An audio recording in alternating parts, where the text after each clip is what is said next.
बहुत समय पहले समुद्र के बीचों बीच एक चमकदार द्वीप था जिसका नाम था लंका। यह द्वीप इतना सुंदर था कि दूर दूर से लोग इसकी शोभा देखने आते थे।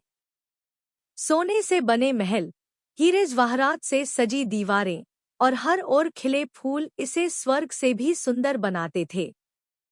लंका का राजा बड़ा ही ताकतवर था, लेकिन उसकी एक कमजोरी थी, लालच। उसके पास पहले से ही अनगिनत खजाने थे, फिर भी उसका मन कभी नहीं भरता था। वह हर समय यही सोचता रहता था कि और सोना कैसे मिले और रत्न कैसे जमा हों। उसकी प्रजा मेहनती और ईमानदार थी। लोग खेती करते, व्यापार करते और राज्य को समृद्ध बनाए रखते। लेकिन राजा अपने सुख सुविधाओं में ही डूबा रहता। जब जनता कर चुकाती तो उसका अधिकांश हिस्सा राजा अपने खजाने में डाल देता और बहुत कम हिस्सा जनता के काम आता। धीरे धीरे लोग दुखी होने लगे, लेकिन कोई भी राजा के खिलाफ बोलने की हिम्मत नहीं करता था। एक दिन राजा ने सोचा कि जमीन से तो बहुत खजाना ले चुका, अब समुद्र से सोना हीरा निकालना चाहिए। उसने अपने सैनिकों को आदेश दिया कि समुद्र में जाल डालकर रत्न खोजो। जब जाल समुद्र में डाला गया तो समुद्र के देवता प्रकट हुए। समुद्र देवता ने गंभीर स्वर में कहा, राजा, तेरे पास पहले ही असीम धन है, लेकिन तू कभी संतोष नहीं करता।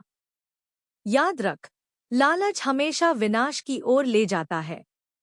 अगर तू अपनी प्रजा के लिए दया और भलाई का भाव नहीं रखेगा, तो तेरा यह राज्य समुद्र में समा जाएगा। राजा ने देवता की बात को हल्के में लिया और भी अधिक जाल डलवाने लगा। तभी अचानक समुद्र में भयंकर तूफान आया। ऊंची ऊंची लहरें उठीं और लंका के आधे महल समुद्र में डूब गए। खजानों से भरे कई कक्ष हमेशा के लिए लहरों में खो गए।